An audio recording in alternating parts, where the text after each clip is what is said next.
25 जनवरी 2014 की ये बात है। पड़ोसी मुल्क पाकिस्तान का एक प्रदेश लगता है बलूचिस्तान, और बलूचिस्तान का ही एक ज़िला लगता है जिसका नाम है खूजदार। खूजदार ज़िले का एक गांव है जिसका नाम है तूतक। तूतक गांव का रहने वाला एक चरवाहा जो कि अपने पशुओं को चराने के लिए गांव से थोड़ा दूर निकल जाता है। जैसे जा रहा था, रास्ते में उसे कुछ ज़मीन से निकलती हुई सामान दिखाई देता है, कुछ चीज़ दिखाई देती है। जैसे उसके करीब जाता है तो वो एक इंसान का, एक मानव का हाथ होता है। उस हाथ के सहारे से उसने उसको कुरेदना शुरू किया है। उस जगह से जो मिट्टी थी उसे हटानी जब शुरू की तो पता चलता है कि उसके साथ एक और हाथ था, एक और हाथ, यानी कि देखते ही देखते 3 अलग अलग लोगों के वो हाथ थे। आखिरकार वो चीखता है, चिल्लाता है, शोर मचाता है। फिर बहुत सारे लोग वहाँ पर जुट जाते हैं। लोगों ने देखा कि उस गड्ढे के अंदर 3 लाशें थीं, लेकिन वो पूरी तरह से सड़ चुकी थीं। लेकिन गांव वाले इस बात को देखकर बड़े हैरान थे कि आखिरकार ये लाशें यहाँ क्यों आईं, क्योंकि गांव के लोग तो यहाँ किसी को दफन नहीं करते हैं। गांव के लोगों की क्यूरियोसिटी और बढ़ जाती है और ज़्यादा गड्ढा खोदने की कोशिश करते हैं तो 2 लाशें और निकल आती हैं। पहले 3, फिर 2 लाशें निकल आती हैं। आखिरकार गांव के लोगों ने और ज़्यादा मेहनत करनी शुरू की और देखते ही देखते 169 यानी कि 169 लाशें, एक बड़ी सी सामूहिक कब्र बनाई गई थी। सबको एक जगह दफनाया गया था। कौन थे वो लोग, कहाँ के वो लोग थे, आज तक इस पर सवाल किए जाते रहे हैं, लेकिन पाकिस्तान ने कभी इस बात का जवाब नहीं दिया है। जहां पर उन गांव के लोगों ने कहा कि 169 लाशें हैं, वहीं पाकिस्तान कहता है कि बस 15 लाशें थीं। लेकिन 15 लाशें किसकी थीं, उसके बारे में पाकिस्तान कभी जवाब नहीं दे पाया और आज तक वहाँ के लोग इस बात का जवाब मांगते रहते हैं। आज की जो कहानी मैं आपको सुनाने जा रहा हूँ, ये कहानी भी उसी प्रदेश की है और इस कहानी की चर्चा आज दुनिया भर के जितने भी न्यूज़ चैनल हैं या फिर वेब पोर्टल हैं या फिर अखबार हैं, हर जगह चर्चाएं हो रही हैं, क्योंकि एक पत्रकार का जो कत्ल हुआ था। आज कहानी एक पत्रकार के कत्ल की।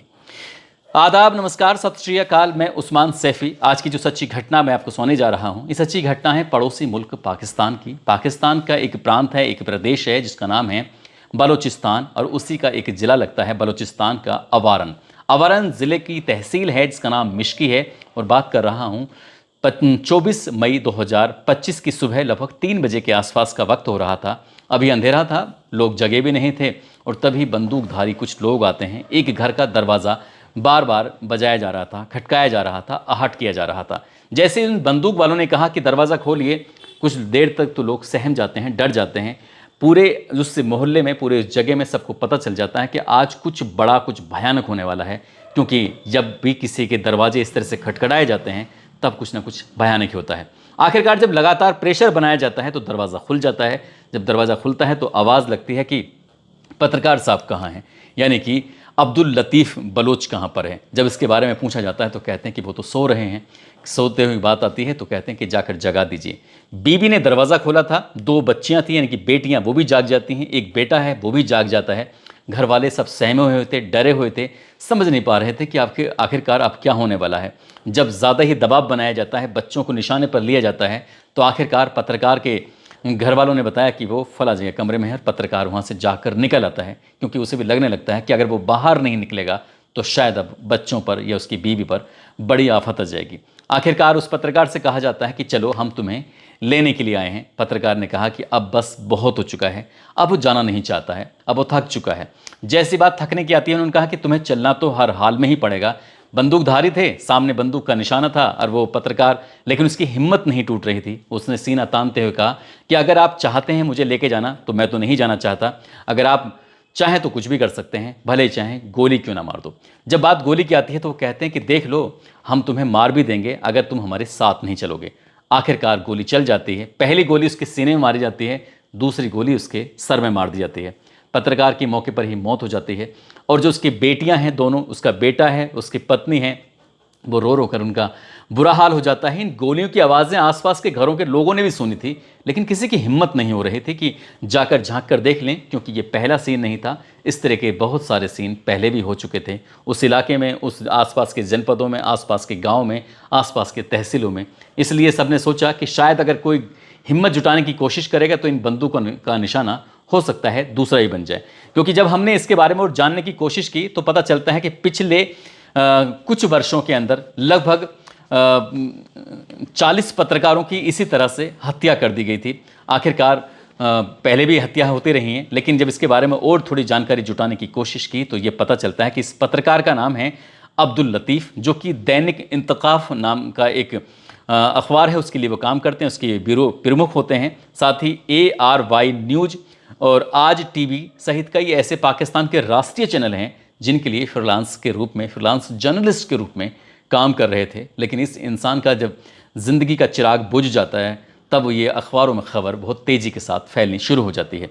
24 तारीख की खबर थी, 25 मई 2025 तक ये पूरे इंटरनेशनल लेवल पर ये चर्चा होनी शुरू हो जाती है कि एक पत्रकार की इस तरह से बंदूकधारियों ने हत्या कर दी है।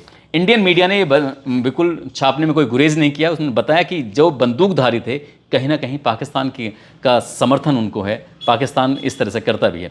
हमने जब ये इसके बारे में और जानने की कोशिश की कि आखिरकार यहाँ ऐसा क्यों होता है, क्या है, या इस परिवार के साथ ही ऐसा क्यों हुआ, तो ये जानकारी मिली कि 28 फरवरी 2025 को जैसे दरवाज़ा ये खुलता है पत्रकार के लिए, ठीक पहले ही एक बार दरवाज़ा खुल चुका था। और उस दरवाजे को जब खुलता है तो अब्दुल लतीफ़ का बेटे सहित पूरे परिवार के 8 लड़कों को उठाया जाता है और 8 लड़कों को एक ऐसी जगह रखा जाता है, बताया जाता है कि वो सैन्य जगह थी, और वहाँ रखने के बाद पहले एक को मारा जाता है, फिर 4 को मारा जाता है, और इसी तरह 8 के 8 लड़के मार दिए जाते हैं।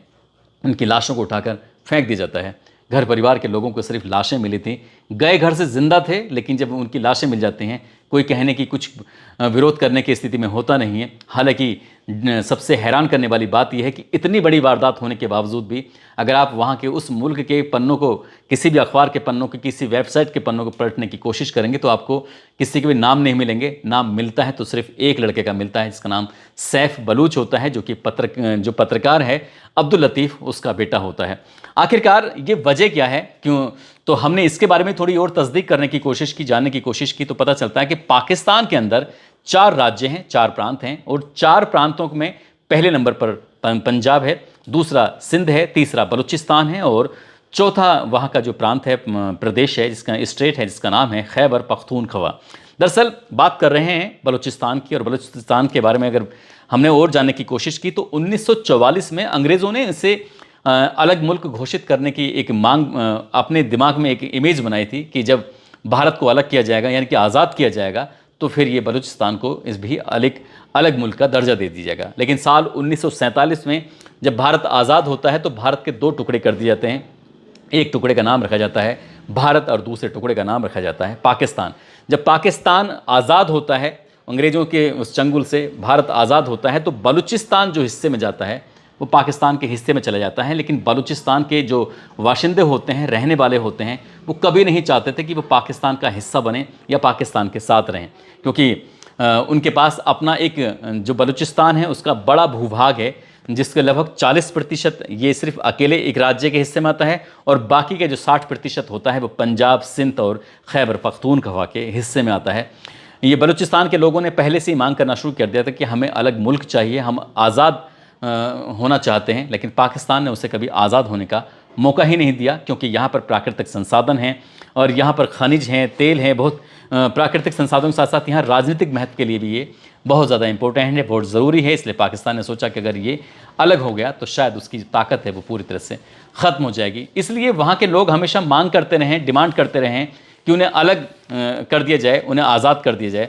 और यही वजह है कि वहाँ ऐसा कोई घर नहीं है, अगर आप हर घर के बारे में पता करेंगे तो कोई भी व्यक्ति कभी भी अचानक से गायब हो जाता है, और अचानक से गायब होने के बाद उसका या तो पता ही नहीं होता, वो मार दिया जाता है, या फिर उसको कहीं ऐसी जगह डाल दिया जाता है जहाँ से वो निकल ना पाए। इस पत्रकार के साथ भी कुछ ऐसे ही हुआ था। पत्रकार पहले जो गायब होता है बताया जाता है कि लगभग 45 दिन के लिए वो अचानक से घर से गायब हो जाता है। 45 दिन के बाद वो वापस आ जाता है, और वापस आने के बाद फिर वो अपने परिवार के साथ रहने की कोशिश कर रहा था, लेकिन डर जाता है, सहम जाता है, और बलूचिस्तान को आज़ाद कराने के लिए अपने अखबार के माध्यम से लगातार आवाज़ें उठा रहा था। और ये बातें उन बंदूकधारियों को बिल्कुल भी अच्छी नहीं लग रही थी, और ये जब अच्छी नहीं लग रही थी तो इसी तरह से उसको निशाना बनाया जाता है। एक बार फिर से उसका अपहरण कर लिया जाता है, और 1 साल तक लगातार वो घर से गायब रहता है।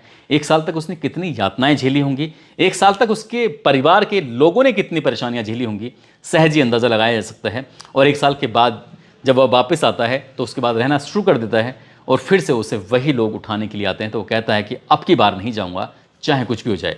इसलिए उसने गोली खाना पसंद किया, इसलिए उसने वहाँ से जाना बिल्कुल भी पसंद नहीं किया। उसने कहा नहीं जाएगा, और वो नहीं गया। अब इंटरनेशनल मीडिया इस मामले को उठा रही है, मानवाधिकार आयोग से इस तरह की बातें की जा रही हैं कि एक पत्रकार यही नहीं बल्कि पिछले कुछ वर्षों में लगभग 40 पत्रकारों की ऐसे ही हत्या कर दी गई। तो क्या ये हत्याएं ऐसे ही चलती रहेंगी? कुछ इस तरह की बात भारत की मीडिया ने भी उठाई है। दोस्तों, ये बताया जाता है कि लगभग 10 सालों के अंदर 8000 लोग ऐसे ही गायब हैं। कहाँ हैं, मर चुके हैं, जिंदा हैं या नहीं। लेकिन जिस तरह की हमने कहानी की शुरुआत में बताया कि 25 जनवरी 2014 की ये बात है, पाकिस्तान के बलूचिस्तान के खूजदार ज़िले का एक टोटक गांव लगता है। जिस तरह रजवाहे को, जो चरवाहा होता है, चरवाहे को एक के बाद एक लगभग 169 लाशें मिलती हैं। और इसीलिए ये उस दिन को, यानी कि 25 जनवरी को, ये बलोच नरसंहार के नाम से भी जाना जाता है। उसकी वो लगातार मांग कर रहे हैं। लेकिन पाकिस्तान कभी नहीं कहता कि वहाँ 169 लाशें थीं, वो कहता है कि सिर्फ 15 लाशें थीं। किसकी थीं ये भी बताने में वो असमर्थ हो जाता है। दोस्तों, इस पूरे घटनाक्रम को सुनाने का उद्देश्य किसी को परेशान करना नहीं है, किसी का दिल दुखाना नहीं है, बल्कि आपको जागरूक करना है और आपको सचेत करना है। आपको बताना है कि हमारा पड़ोसी मुल्क पाकिस्तान का एक बलूचिस्तान ऐसा राज्य है, ऐसा प्रांत है जहाँ पर लोग इतने डरे रहते हैं, सहमे रहते हैं कि वहाँ की आवाज़ें कभी मीडिया के माध्यम से लोगों की बनती ही नहीं है। कोई बनाने की कोशिश करता है तो वो अब्दुल लतीफ़ बन जाता है। कभी सर में गोली खा लेते हैं तो कुछ लोग सीने में गोली खा लेते हैं। जाते जाते मोतिहारी के मुस्कान हैं, बरेली से अनुज कुमार हैं, हरियाणा से दिशु हैं, जोया अंसारी हैं, अररिया से राजा हैं, अंकित वर्मा हैं। आज इनका जन्मदिन है। इनको जन्मदिन की ढेरों सारी शुभकामनाएं, बहुत बहुत मुबारकबाद। और प्रीति कुमारी हैं बिहार से, अजीत और उनकी पत्नी प्रियंका हैं जौनपुर से। आज इनकी शादी की सालगिरह है। इनको शादी की सालगिरह की बहुत बहुत शुभकामनाएं, बहुत बहुत मुबारकबाद। कुछ लोगों ने नाम लेने की अपील की है। पटना से सुदामा यादव, सारण से हिमांशु कुमार, पल्लवी कुमारी, असम से विश्वजीत चौहान, सिकंदराबाद से सादिक अब्बासी, झारखंड से जुबैर अंसारी, प्रियंका सिंह, देवास से कालूराम गुज्जर, मेवात से मौसम खान, नवनीत तिवारी, गुड़िया रानी, अभिषेक कुशवाहा बक्सर से, दरभंगा से राजीव कुमार पासवान, अभय यादव, शानू लखनऊ से, पूजा कुमारी, संजय कुमार, कमलेश मीणा। आप सब लोग अपना ख्याल रखें, सुरक्षित रहें। जय हिंद, जय भारत।